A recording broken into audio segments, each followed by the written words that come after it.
Assalamualaikum warahmatullahi wabarakatuh. Selamat siang semuanya. Yang saya hormati Guru Bidang Studi Ibu Dosen Asnawati SEMM. Perkenalkan, kami dari kelompok 1 akan membahas mengenai motif dan fungsi dari suatu bisnis. Sebelumnya, saya akan memperkenalkan diri saya Fitri Daniati selaku moderator dan anggota kelompok saya yaitu Ginia Salma Wandani, Kalista Wijaya, Nadia Salsabila Syahril, Naila Tasbita Ramanda, Putri Yasmin Aurelia Ramandani.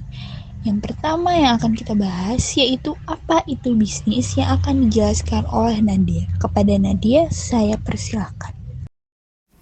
Apa itu bisnis? Bisnis adalah salah satu kegiatan usaha yang menyediakan barang dan jasa untuk mendapatkan laba dan memenuhi kebutuhan masyarakat. Motif bisnis yang pertama ada motif pribadi, mencari uang dan lapangan pekerjaan. Yang kedua ada motif perusahaan, mencari laba atau keuntungan. Yang ketiga motif pemerintahan, meningkatkan sumber ekonomi. Tujuan bisnis yang pertama memperoleh keuntungan, yang kedua memenuhi kebutuhan masyarakat, yang ketiga melindungi pendapatan pemerintahan. Selanjutnya itu ada dari mana laba berasal. Jadi laba berasal dari selisih antara pendapatan dan beban. Dan laba yang diperoleh dari bisnis itu terdapat pada 3 kondisi. Yang pertama harus ada permintaan, yang kedua harus menarik pelanggan, dan yang ketiga menjaga agar beban Anda tetap rendah. Selanjutnya, ada laba sebagai motif bisnis. Yang pertama menerima suatu bisnis pendapatan ketika bisnis tersebut menjual produk atau jasanya. Yang kedua mengeluarkan beban dari membayar karyawannya. Dan yang terakhir, pemilik menciptakan suatu bisnis untuk memastikan bahwa bisnis tersebut berhasil dan memperoleh manfaat dari usaha.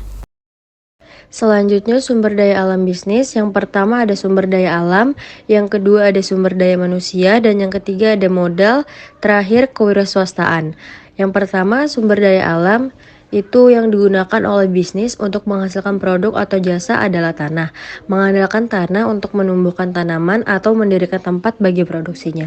Yang kedua ada sumber daya manusia. Manusia yang mampu melakukan pekerjaan bagi suatu bisnis menggunakan fisik mereka, seperti bekerja di pabrik untuk menghasilkan suatu produk. Yang ketiga ada modal, meliputi mesin, peralatan, perlengkapan, dan fasilitas fisik untuk digunakan oleh sumber daya manusia. Yang terakhir ada kewirausahaan, yaitu melibatkan penciptaan ide-ide bisnis dan kemauan untuk menerima resiko. Selanjutnya ada lingkungan bisnis. Lingkungan bisnis itu apa sih? Lingkungan bisnis adalah keberhasilan suatu bisnis pada umumnya bergantung pada lingkungan bisnis. Setelah suatu bisnis diciptakan wira swasta dan manajernya terus memantau lingkungannya agar dapat mengantisipasi permintaan produk atau biaya produksi yang berubah. Lingkungan bisnis terdiri dari 4 macam. Yang pertama ada lingkungan sosial, yang meliputi demografi dan preferensi pelanggan. Lingkungan sosial mencerminkan kecondongan sosial terhadap mana suatu bisnis terekspos. Demografis atau karakteristik dari populasi akan berubah sejalannya waktu. Banyak bisnis memantau secara ketat perubahan dalam selera pelanggan sehingga mereka dapat menyediakan perubahan kebutuhan dari pelanggan dan meningkatkan profitabilitas perusahaan. Yang kedua ada lingkungan industri. Lingkungan industri mencerminkan kondisi di dalam industri perusahaan. Kondisi di setiap industri bervariasi sesuai dengan permintaan dan persaingan. Perusahaan memperoleh manfaat karena berada di suatu industri yang mengalami permintaan pelanggan yang tinggi akan produk-produknya.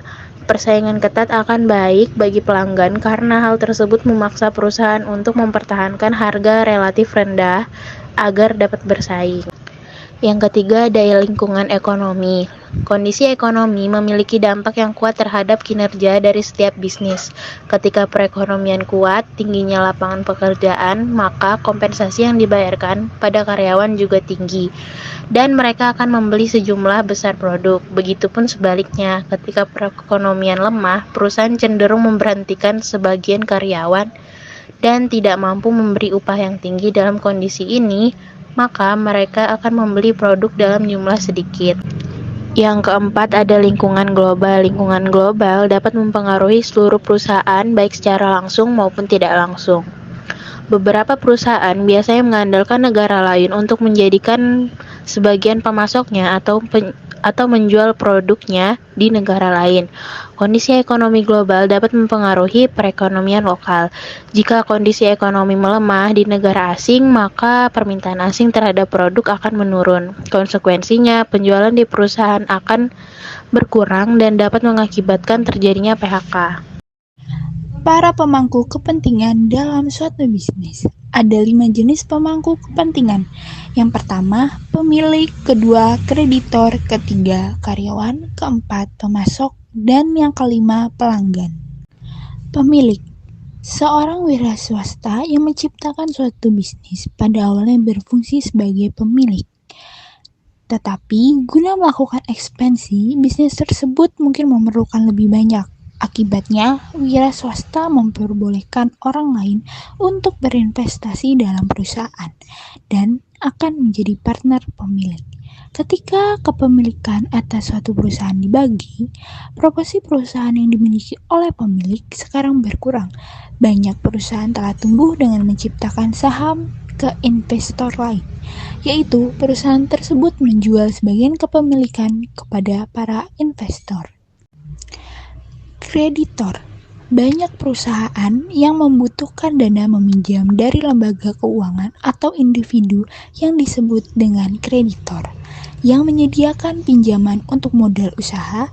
Kreditor akan meminjamkan dana ke suatu perusahaan hanya jika mereka yakin bahwa perusahaan akan bekerja dengan cukup baik untuk membayar bunga atas pinjaman dan pokok pinjaman. Karyawan. Perusahaan mempekerjakan karyawan untuk melaksanakan operasi bisnisnya. Karyawan yang bertanggung jawab untuk mengelola kerja dan karyawan lain dan membuat keputusan bisnis disebut manajer. Tujuan dari manajer perusahaan adalah memaksimalkan nilai perusahaan. Pemasok. Perusahaan pada umumnya menggunakan bahan baku untuk menghasilkan produknya. Perusahaan tidak dapat menyelesaikan produksi jika mereka tidak dapat memperoleh bahan baku.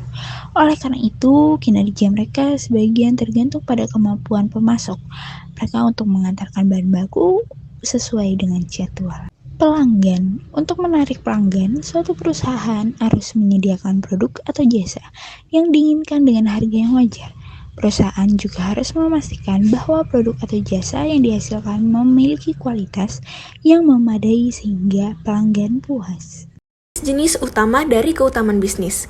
Keputusan manajemen adalah cara bagaimana karyawan dan sumber daya lain seperti mesin digunakan oleh perusahaan. Yang kedua, ada keputusan pemasaran. Keputusan pemasaran adalah cara bagaimana produk atau jasa dikembangkan, ditetapkan harganya, didistribusikan, dan dipromosikan ke pelanggan. Dan yang terakhir, ada keputusan keuangan. Keputusan keuangan adalah cara bagaimana perusahaan memperoleh dan menggunakan dana untuk mengoperasikan bisnisnya.